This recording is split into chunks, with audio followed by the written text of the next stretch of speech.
Hola a todos, bienvenidos a otro video que me han solicitado. Muchos de ustedes se han preguntado, ¿qué realmente sucede cuando morimos? Esta es una cuestión crucial, ya que la muerte es algo que nos tocará a todos en algún momento. Cada día, alrededor de 150,000 personas fallecen y eventualmente tú y yo seremos parte de esa cifra. Así que, cuando llegue el final de tu vida en este mundo temporal, ¿a dónde irás? Hay quienes creen que llegarás al cielo, otros afirman que irás al infierno, algunos mencionan el purgatorio, y otros sostienen que simplemente entrarás en un estado de sueño y permanecerás inconsciente. ¿Cuál es la verdad? Para responder a esta pregunta, debemos acudir a la única fuente de verdad que realmente tenemos en este mundo, la Biblia. Así que exploremos juntos lo que las Escrituras nos dicen sobre lo que ocurre cuando morimos. Vamos a sumergirnos en esto rápidamente. Si es la primera vez que visitas mi canal, bienvenido. Si aún no te has suscrito, te invito a que lo hagas y actives la campanita de notificaciones para que no te pierdas ninguno de mis próximos videos. Como cristianos y creyentes, no debemos temer a la muerte. Miramos el momento de partir con alegría, ya que sabemos que, al dejar este mundo caído, estaremos en la presencia de Cristo en el cielo. Allí, no habrá más lágrimas, ni sufrimiento, ni tristeza. Como dice Pablo en Filipenses 1:21, porque para mí el vivir es Cristo y el morir es ganancia. Y en 2 Corintios 5:8, él expresa, sí, estamos de buen ánimo y preferimos estar ausentes del cuerpo y habitar con el Señor. Este mundo temporal y caído no es nuestro verdadero hogar. Nuestro hogar se encuentra con el Señor y podemos anhelar ese momento con alegría. Ahora analicemos qué ocurre en el momento de la muerte. Algunos creen que al morir entramos en un profundo sueño inconsciente hasta la segunda venida de Jesús. Esta creencia se conoce como la doctrina del sueño del alma. Aunque no es ampliamente aceptada, fue enseñada principalmente por los anabaptistas durante la Reforma y por los irvinitas en Inglaterra en el siglo XIX. Por otro lado, algunos cristianos sostienen la creencia en el purgatorio, una doctrina de la Iglesia Católica Romana donde el alma se purifica del pecado antes de poder entrar al cielo. Otros creyentes afirman que, al morir, el alma va inmediatamente a estar con Cristo, mientras que el cuerpo es enterrado en la tierra y permanece allí hasta la segunda venida de Cristo. En ese momento, recibiríamos de nuevo nuestro cuerpo, pero transformado en un cuerpo eterno y resucitado. Así, Dios creará un nuevo cielo y una nueva tierra, y viviremos con Él por siempre, disfrutando de la eternidad en su presencia. Hablemos ahora de los incrédulos.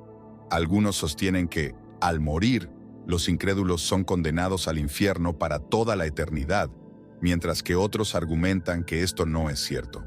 Hay quienes creen que, al morir, simplemente dejan de existir, y otros que afirman que sufrirán por un tiempo debido a sus pecados y luego, finalmente, dejarán de existir. Esta creencia se conoce como la doctrina del aniquilacionismo, que propone que Dios aniquila a los incrédulos, haciéndolos desaparecer y dejando de existir. ¿Cuál es la verdad? La verdad se revela al estudiar las Escrituras de manera integral, no solo enfocándonos en un versículo aislado, sino considerando todo el contexto bíblico. Empecemos por el purgatorio. ¿Qué dice la Biblia al respecto? En realidad, nada. La Biblia no menciona el purgatorio en ningún momento. Entonces, ¿de dónde obtiene la Iglesia Católica Romana la doctrina del purgatorio, si no se encuentra en las Escrituras? En primer lugar, esta doctrina fue desarrollada como parte de la tradición eclesiástica. En segundo lugar, han encontrado algunas referencias en los libros apócrifos que se utilizan para respaldar esta creencia. Por ejemplo, en 2 Macabeos 12:42-45 se dice, Judas Macabeo, líder de las fuerzas judías, también hizo una colecta, tomando un dracma por cada hombre, y envió a Jerusalén alrededor de 2,000 dracmas de plata para ofrecer un sacrificio por el pecado. Actuó de manera muy noble y digna de elogio al considerar la resurrección, pues si no esperara que los caídos resucitasen, habría sido superfluo y vano orar por los muertos. Pero si contemplaba la recompensa reservada a quienes descansan en la piedad, fue un pensamiento sagrado y piadoso. De este modo, él realizó expiación por los muertos para que fueran liberados de su pecado. En 2 Macabeos se menciona que es aceptable orar por los muertos y ofrecer sacrificios por sus pecados con la esperanza de que puedan ser perdonados. Sin embargo, Esto contrasta con lo que la Biblia enseña, ya que las Escrituras no apoyan esta práctica. Es importante destacar que los libros apócrifos no tienen la misma autoridad que la Biblia, no forman parte del canon bíblico y, por lo tanto, no deben considerarse como fuentes de autoridad ni como verdades. Como mencioné anteriormente, la Iglesia Católica Romana sostiene la doctrina del purgatorio debido a su tradición y a algunos versículos que encuentran en los libros apócrifos, pero la Biblia no respalda esta creencia. Por lo tanto, no representa la verdad y contradice las enseñanzas de las Escrituras. Porque si crees en el purgatorio, estás implicando que lo que Jesús logró en la cruz al morir por nuestros pecados no fue suficiente. Estás sugiriendo que solo Cristo no podría hacer la expiación completa por nosotros. Como acabamos de leer en Summa Macabeos, Judas Macabeo realiza ofrendas por los muertos, haciendo expiación. En griego, esto significa propiciación, por ellos. Sin embargo, esto contradice las enseñanzas de las Escrituras, que afirman que solo Cristo hizo expiación por nosotros y por toda la humanidad. La obra redentora de Jesús es suficiente y completa, y no necesita ser complementada con prácticas que sugieren que debemos hacer algo más para obtener el perdón. 1 Juan 2:1 nos dice: Hijitos míos, les escribo estas cosas para que no pequen. Pero si alguno peca, tenemos un abogado ante el Padre, a Jesucristo el justo. Él es la propiciación por nuestros pecados, y no solo por los nuestros, sino también por los de todo el mundo. La doctrina del purgatorio sugiere que necesitamos añadir algo a la obra redentora de Jesús, lo cual es una enseñanza muy peligrosa y falsa que se opone a lo que las Escrituras enseñan. Solo Jesús pagó el precio completo para nuestra salvación, un tema que se encuentra a lo largo de toda la Biblia. Además, Jesús mismo proclamó: «Consumado es». Juan 19:30, lo que indica que su sacrificio fue suficiente para redimirnos. Ahora hablemos de la doctrina del sueño del alma, que sostiene que cuando mueres, entras en una existencia consciente hasta la segunda venida de Jesucristo. Como mencioné, esta enseñanza no es ampliamente aceptada. Fue promovida por algunos grupos durante la Reforma, como los anabaptistas y los irvinitas, en el año 600 siglo XIX. Hoy en día, muchas personas aún creen en esta idea, pero incluso en aquel entonces, Juan Calvino, si así se pronuncia su nombre, se opuso a ella. Sin embargo, la pregunta más importante ¿es esto bíblico? Bueno, la realidad es que varios pasajes bíblicos se refieren a la muerte como un estado de sueño, es decir, cuando alguien muere, se le llama dormir o estar dormido. Puedes encontrar esto en versículos como 1 a los Tesalonicenses 4:13-15, 1 a los Corintios 15:6-18 y 51, Hechos 7-60, 13-360, Juan 11:11, así como en Mateo 9:24 y 27:52.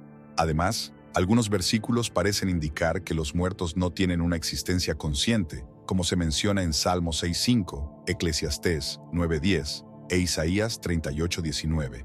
Estos textos contribuyen a la idea de que la muerte es un estado de inactividad, lo que plantea interrogantes sobre la doctrina del sueño del alma y su base bíblica. Sin embargo, cuando la Biblia se refiere a la muerte como un sueño, lo hace de manera metafórica, indicando que la muerte es solo un estado temporal para los cristianos, similar a la naturaleza temporal del sueño. Ahora, para aquellos que creen en la doctrina del sueño del alma, les pido que escuchen con atención. Vamos a examinar el Salmo 115:17, que mencioné anteriormente como supuestamente un argumento a favor del sueño del alma. El versículo dice: «Los muertos no alaban al Señor, ni ninguno desciende al silencio». Aunque parece aludir al sueño del alma, no podemos simplemente tomar un versículo fuera de contexto y leerlo de forma literal. Es fundamental considerar el contexto completo y la intención del autor para entender correctamente su significado. Sigamos leyendo el siguiente versículo, el versículo 18, que dice: «Nosotros bendeciremos al Señor desde ahora y para siempre». Este versículo no indica que primero moriremos y permaneceremos inconscientes por un largo tiempo antes de estar con el Señor. En cambio, habla de una alabanza continua. Ahora, veamos otro versículo que supuestamente apoya la doctrina del sueño del alma, Juan 11:11. Después de decir esto, Jesús afirmó: «Nuestro amigo Lázaro duerme, pero voy para despertarlo». Aquí, Jesús no sugiere que el alma de Lázaro está dormida, ni hay otros versículos en las Escrituras que digan que el alma está en un estado de inconsciencia. Es crucial entender que cuando se menciona el sueño, se refiere a la muerte física, no a un estado del alma. Jesús simplemente afirmó que Lázaro había dormido, y cuando los discípulos pensaron que se refería a un sueño literal, él aclaró: no, él está muerto. Es una manera de enfatizar que la muerte no es el final, sino una transición. Por lo tanto, podemos ver que Jesús les comunicó claramente: Lázaro ha muerto. Los otros versículos que supuestamente apoyan la doctrina del sueño del alma son similares en su interpretación. Cuando la Biblia menciona la muerte como un sueño, se trata de una expresión metafórica que subraya que nuestros cuerpos permanecerán en la tierra, mientras que nuestras almas estarán con Jesucristo. Este entendimiento resalta la esperanza cristiana de la vida eterna y la promesa de estar en la presencia del Señor después de la muerte. Nuestros cuerpos físicos, efectivamente, regresarán al polvo, tal como se menciona en Génesis 3:19. En el sudor de tu rostro comerás el pan hasta que vuelvas a la tierra, porque de ella fuiste tomado, pues polvo eres y al polvo volverás. Sin embargo, las Escrituras también nos aseguran que nuestros cuerpos humildes serán transformados y glorificados, como el cuerpo de Jesús en la resurrección. Filipenses 3:20 dice: pero nuestra ciudadanía está en los cielos.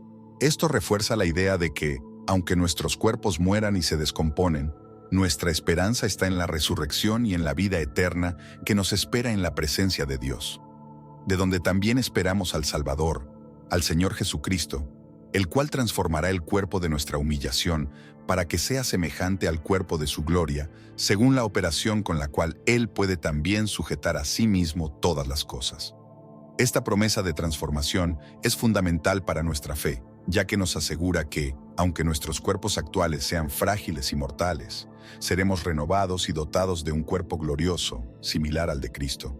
Esto nos brinda esperanza y consuelo, sabiendo que la muerte no es el final, sino un paso hacia la vida eterna en su presencia. Dios transformará nuestros cuerpos humildes en cuerpos espirituales que vivirán eternamente junto a Jesucristo. Este proceso de transformación ocurrirá en su segunda venida. Ahora bien, ¿qué sucede si mueres? ¿Qué ocurre con tu alma si no vas al purgatorio ni entras en un estado de sueño? ¿Hay versículos específicos que nos indiquen qué pasará? Sí, hay muchos. Comencemos con uno. En Lucas 23:43, Jesús dice: de cierto te digo que hoy estarás conmigo en el paraíso. Jesús utiliza la palabra hoy, lo que significa que no hay un intervalo de tiempo en el que el alma deba esperar en purgatorio o en un estado de sueño. Él afirma con claridad: hoy estarás conmigo en el paraíso, refiriéndose a estar en el cielo en su presencia. Por lo tanto, cuando morimos, como cristianos y creyentes, nuestra alma o espíritu va inmediatamente a estar con Cristo. Pablo lo expresa claramente en Filipenses 1:23. Porque de ambas cosas estoy puesto en estrecho, teniendo deseo de partir y estar con Cristo, lo cual es muchísimo mejor. Es importante notar que Pablo no menciona el deseo de ir al purgatorio, ni de dormir hasta la segunda venida de Cristo. Su anhelo es claro: desea partir de este mundo y estar con Cristo.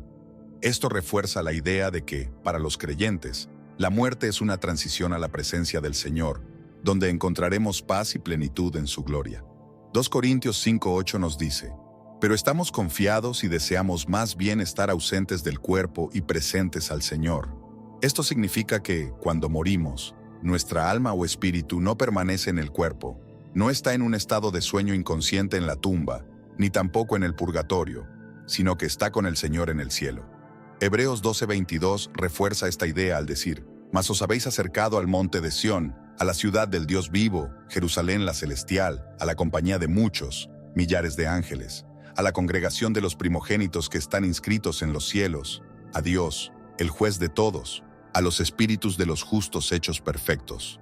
Este pasaje nos muestra la gloriosa realidad de estar en la presencia de Dios y de los justos en el cielo, lo que nos da esperanza y consuelo en la promesa de la vida eterna. Así que este pasaje se refiere a creyentes que ya están en el cielo. Al leer todo el capítulo, notamos que cuando nos reunimos para adorar a Dios, no solo estamos en su presencia, sino también en la compañía de los ángeles y de los espíritus de los justos hechos perfectos. Esto representa una gran nube de testigos que nos rodea. Si volvemos al inicio del capítulo, en el primer versículo encontramos: Por tanto, nosotros también, teniendo en derredor nuestro tan grande nube de testigos, despojémonos de todo peso y del pecado que nos asedia, y corramos con paciencia la carrera que tenemos por delante. Este versículo nos recuerda que estamos rodeados de aquellos que han corrido la misma carrera de fe antes que nosotros, animándonos a perseverar en nuestro caminar con Cristo. Esto también nos indica que aquellos que están en el cielo tienen conocimiento de lo que sucede aquí en la tierra. Incluso los ángeles se regocijan cuando un pecador se arrepiente. Lucas 15:10 dice: «Os digo que de igual manera hay gozo delante de los ángeles de Dios por un pecador que se arrepiente». Imagina la escena, todos los ángeles celebrando la salvación de un pecador. Esta vida no es nuestro hogar, este mundo es solo temporal y estamos aquí de paso. Recuerda lo que dijo Esteban en su momento de martirio. Lee conmigo Hechos 7, 55 a 60. Pero él, lleno del Espíritu Santo, puestos los ojos en el cielo, vio la gloria de Dios y a Jesús que estaba a la diestra de Dios y dijo: «He aquí, veo los cielos abiertos y al Hijo del Hombre que está a la diestra de Dios». Este pasaje nos muestra la visión celestial que tuvo Esteban, evidenciando que incluso en su último aliento pudo ver la gloria de Dios y la realidad del cielo. Esto nos reafirma que hay una vida eterna en la presencia del Señor que nos espera. Entonces, en ese momento, ellos, gritando a gran voz, se taparon los oídos y se lanzaron contra él. Lo sacaron de la ciudad y comenzaron a apedrearlo. Los testigos pusieron sus ropas a los pies de un joven llamado Saulo. Mientras apedreaban a Esteban, él invocó a Jesús diciendo: «Señor Jesús, recibe mi espíritu». Luego, puesto de rodillas, clamó a gran voz: «Señor, no les tomes en cuenta este pecado». Y tras haber dicho esto, durmió. Este relato de Hechos 7:57 a 60 nos muestra el profundo compromiso de Esteban con su fe hasta el final. Su último deseo fue entregar su espíritu a Jesús y pedir perdón por aquellos que lo estaban matando. La expresión durmió se refiere a su muerte, enfatizando una vez más la metáfora del sueño, pero también indica su confianza en que, al morir, estaría en la presencia del Señor. Esto refuerza la esperanza cristiana de que, al final de nuestras vidas, podemos confiar en que seremos recibidos por Cristo en el cielo. ¡Qué mensaje tan poderoso! Esteban habla con certeza, lleno del Espíritu Santo, cuando dice: «Señor Jesús, recibe mi espíritu». De esta manera, su espíritu fue inmediatamente a Jesucristo, mientras que su cuerpo quedó en la tierra. Al final, cuando se menciona que durmió, queda muy claro que si él durmió, ¿cómo puede estar durmiendo si su espíritu está con Cristo?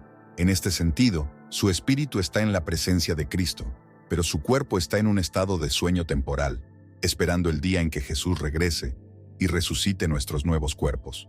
Ese momento será glorioso, ya que seremos transformados para ser semejantes al cuerpo eterno y espiritual de Jesús, con el cual viviremos en el nuevo cielo y la nueva tierra. Esta esperanza de resurrección y vida eterna es un fundamento esencial de nuestra fe, brindándonos consuelo y ánimo en el presente, mientras esperamos el regreso de nuestro Salvador. Además, esto cobra sentido cuando leemos primera a los Tesalonicenses 5, 9 a 10. Porque no nos ha destinado Dios para ira, sino para alcanzar salvación por medio de nuestro Señor Jesucristo, quien murió por nosotros, para que ya sea que velemos, ya sea que durmamos, vivamos juntamente con Él. Aquí se hace una clara distinción entre velar y dormir. No podemos vivir con Él si estamos dormidos inconscientemente.